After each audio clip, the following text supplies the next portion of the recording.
এর জন্য আলুটাকে আমি এই যে শুকনো লঙ্কা ফোড়ন দিয়ে আগে আলুটাকে ভালো করে ভেজে নিচ্ছি।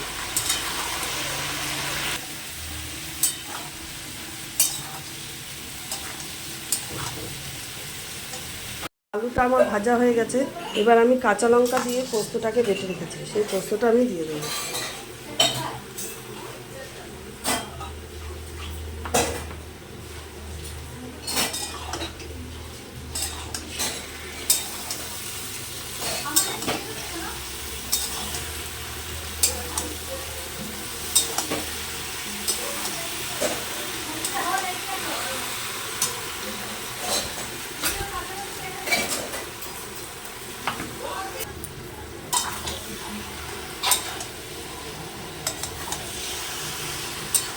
একটু পোস্তটা দিয়ে একটু ভেজে নেব।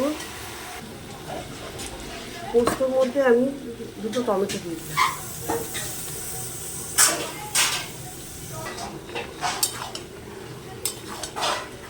একটু ভাজা ভাজা হলে তারপর আমি জল দেবো। এবার পোস্তটা আমার হয়ে গেছে, এর মধ্যে আমি জল দিয়ে দিচ্ছি। পোস্তটা আমার জল দেওয়া হয়ে গেছে, এবার আমি পোস্তটা রান্না করব। পোস্তটা আমার হয়ে গেছে, এবার আমি পোস্তটাকে নামিয়ে দিচ্ছি।